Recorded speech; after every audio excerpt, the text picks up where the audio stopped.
Hi, it's Glenn McQueenie, and welcome to part two of my six-year series podcast on the three shifts for 2019. So the three shifts are that we have an economic shift that's hitting a lot of the areas. The second shift is the technology shift on really how we do real estate and how that's going to affect you in the future. And the third shift is the shift from logical thinking, data driven, to more of the emotional intelligence shift that I think is required whenever you go into a shifted market. So I want to spend a lot of time on just really talking about the top tactics for doing that kind of work, because it really matters. In the first episode, I talked a bit about getting real and getting right, and just really um, getting your head in the game, and don't be in denial about it. When a shift happens, you just have to go and play the game with the cards you're dealt with. I talked about, we have spectrums of complete failure and massive success in this real estate industry, but a lot of agents are sitting in the middle and are just trying to figure out how to get out of it. We talked about how shifts are, they're slowly and then they happen really quick when we're transitioning from a seller's market to a buyer's market. I gave you some of the factors that, what is a buyer's market, a seller's market, a transitional market. And then we gave you some strategies to listen, or, should listen to again if you want, and grab a piece of paper and just write some of them down, because I think they're going to really help you out as we enter into 2019. We also talked about how it's all about maintaining your market share in a shift. And if you do, you actually gain market share when you come out of the shift. And it's also about kind of like being just proactive about doing it, and being aware that the government has a lot of policy levers that they can do to either make your life really amazing or really miserable. There's also the banks that can tighten or ease lendings. There is just overall affordability index, which has a huge factor on, when and how many people in any given market can actually afford to buy the median price home. So that's what we covered in the first one. The second one, we're going to talk more about the 12 tactics of tough time. And again, this is from, it's almost like a book summary. So I'm going to give credit where credit's due. And it's a book called Shift, the 12 Tactics by Gary Keller. And what I'm going to try to do is put a little bit of a niche market spin on it, on how we can really, succeed and get out of it. So let's start moving right into the 12 tactics, right? So tactic number one is get real and get right. This is a time when you actually decide what your priorities are and then just focus them towards hitting your goal. And you, at this point, have three mental options. One is you can be a pessimist about it. You can panic and freeze. You can overreact and go, oh my God, the worst thing ever has just happened.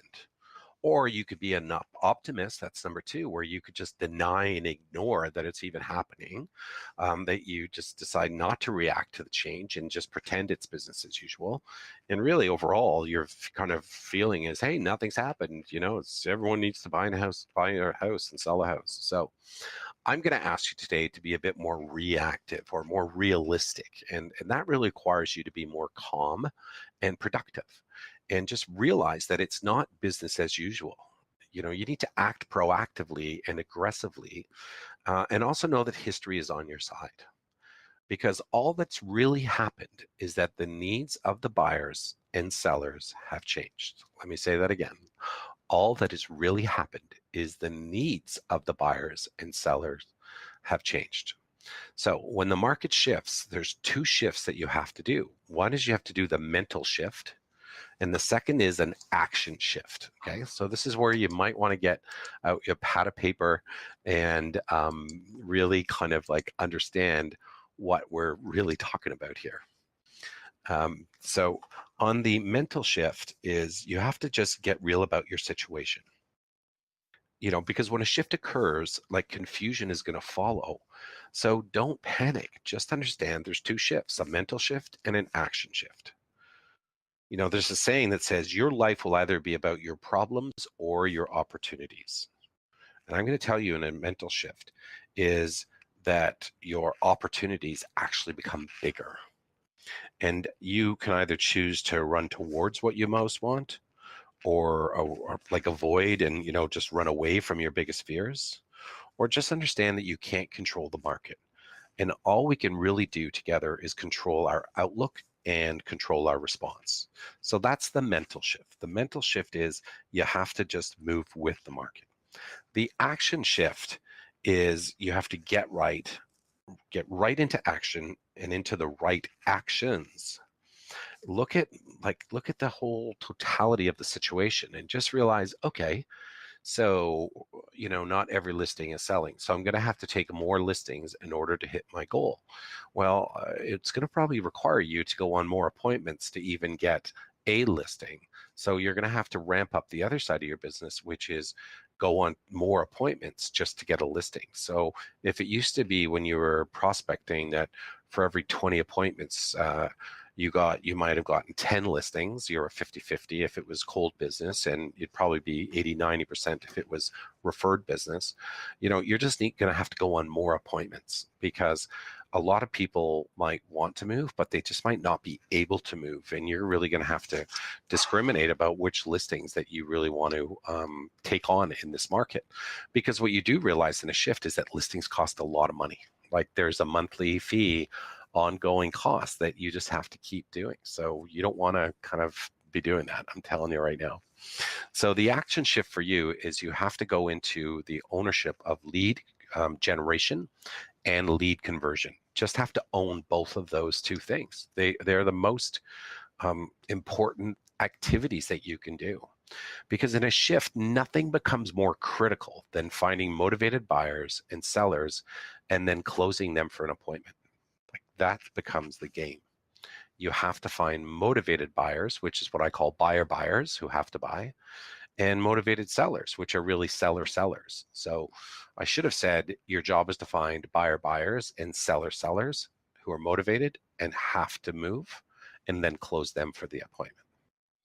The second tactic is to start to, you have to kind of shift and remargin your business, you know? Um, so what that means is you have to re-expense your business. That's the first action you should take when a market shifts. Peter Drucker said it famously. He said, you can't build a business by cutting back, but you can find your profit and save it by cutting back. And every business, including yours, must make a profit. And in an up market, we acquire habits and patterns of doing things that don't stop us in good times, but grind us to a halt in really bad times. We do so much right that the market covers up for any wrong we might do. And even mistakes get covered up. And you'll see later on when I'm talking about bulletproofing your transactions is in a down market, every mistake can be fatal. In an up market, nobody cares because their house has gone up 5 or 10% since they bought it. So I would just ask you, when you start thinking about remargining your business or re-expensing your business, is just think that every dollar spent should return to its original amount plus a reasonable profit. And this is really where I say it's a 4-to-1 or an 8-to-1 return. So you have to look at this, like, there's no expense that is untouchable. There's no cut too small, and you just must reduce your expenses to match your income plus an acceptable profit margin. You can't really spend your way out of a shift, but you can result your way out of it. So the whole key is to start going, what can I remargin, and how can I change my budget? But that's going to require you to kind of change the way that you think about things and the way you look at your business, So the way to get your margin back under control is you have to cut your expenses and step up your lead generation. Now, you've got two big expenses. Depending if you're a team, they're much bigger, but you've got payroll and lead generation. And most people will immediately cut on payroll. But you have to start thinking your staff is an investment. So before doing any dehiring, you got to try to slim down that payroll. Don't cut the customer service because people will want more. Don't cut the budget you have for training and coaching, because this is an investment that will actually help you make money and can more than pay for itself. But what you could do is cut some hours. You can combine positions. You can start offering more bonuses rather than salary increases. You can package out the people who aren't the right fit anymore. but most importantly is start listening to what your staff really want. They're very smart people, and they'll tell you what their spidey sense is telling them to. So here's what we do to lower expenses. You got to lower your costs. You need to generate revenue, but you only do that by generating leads. In order to make a profit, you just have to manage your expenses. And when the market shifts, you must create a budget that matches your revenue. And this is what we call remargining your business. So play red light and green light with your any expenses. Grow your budget incrementally, like more in line with an acceptable profit margin. That is a really great tactic for remargining your business. The third tactic is really about doing more with less. It's called leverage. When a market shifts, your organization must shift too. A market shift can be an opportunity to evaluate, upgrade, and top grade your business. An unsolicited gift, it's really the unsolicited gift of the shift. This is the time when you can reassess and actually top grade your people, because more talent will come back to you in the market. They might have just lost their job, and now you can get them a lot cheaper. And this is also the time when you have to retool and upgrade your systems. So this is the real gift of it. So you have to ask yourself now, let's go back to the basics. What are my business priorities? When do they need to get done? And who is the best person to do them? And more importantly, how should they be done? And there's a big movement right now about, it's called how, that whenever you have a how to do something, you're just the wrong who. The question becomes, who can I do it? Who can finish this project cheaper, faster than I can? So I can spend more times in my high value activities of real estate, which is getting listings, get our buyer contract signed, negotiating offers, removing conditions, prospecting. That's where you make a lot of money in real estate. The challenge in a shift is a lot of people, they just, for some reason, go into more monkey time instead of making money time. And this is when you really have to be vigilant and guard yourself against any kind of like monkey time. So that requires you to just go back to the fundamentals. So here's the 6 fundamentals that you have to do as an agent. You have to lead generate, capture, and convert your prospects to appointments. You have to go and present to buyers and sellers and get agreements, get contracts signed. You have to go and show buyers and sellers homes. You have to write, negotiate contracts. You have to coordinate the sale to closing. Now, you don't have to do it, but you need to have a system to do it.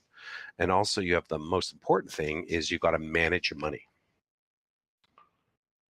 So you must look at your team, because we're talking about leverage here, and understand you've got 2 types of people on that team. You've got those who are directly employed to you and indirectly employed by you. So direct employees would be your assistant, your buyer agents, your listing specialists, whatever. Your indirect would be all of your allied services. And now is the time to go around and top grade that talent pool too, just to make sure that you have the right people on your squad that are going to be able to do this, So let's get to tactic 4, which is really about, finding the motivated buyers now. So in order to find the motivated people, you kind of really have to know your numbers. You have to know your numbers when the market's up, and you have to know your numbers when the markets are down. You need to ramp up your lead generation, and you need to really change your messaging. And what you're going to find is your leads become fewer. So you kind of just have to be able to attract more of them, get to them first, and be able to convert them faster than you ever have. And really focus on who are your yes, no's, and maybes. Your yeses are anyone who said, yes, I got to do business now. Your no's are, no, I'm not doing business now. I'm going to do it in the spring. You thank them very much and you keep in touch with them. But we really have to drill down on the maybes, because the maybes are what kill your business. The maybes, I've seen agents run a whole quarter with 10 maybes and never sell one home, because they're either buyers who their expectation or their money is 400,000, but every house they like is 550, or a seller who house is worth 400, but they're not going to give it away for under 500 or 550. If the perfect opportunity comes, if the stars aligned, if someone overpays for my house, these are all your maybes, and you need to get rid of them as quick as you can. The other question you have to ask yourself is, do the sellers you're talking to really need to sell? Like, will they actually price their home to sell? Will they get it in the proper condition to sell? And also your buyers, do they really need to buy? And are they going to listen to you? And do they understand that in any market, there's some really good buys? So that's really the key here, on tactic number 4 is you got to just lead generate until your fingers are bleeding or whatever it might be, or your knuckles are bleeding, or your niche market, you're just talking to so many people in your target market and you have the right message to meet with them. And that's going to require you to also change some of your tactics to be more offer response messaging, like free list the top 10 best homes, the 10 tactics to sell your house in a divorce, the 10 ways to downsize and make the most money you possibly can, the 10 ways, 10 secrets to getting the home you wanted for cheaper than you thought, the 10 best school neighborhoods to move into. These are all like where you start changing messaging, so that you can actually get into the path of business, and also don't stay in the office. Like, get out of the house, take it to the streets, get out there, seek, knock, talk to people, go back to the belly business of what real estate's all about. So I hope you enjoyed part 2 of our shift tactics, and stay tuned because part 3 is coming out soon.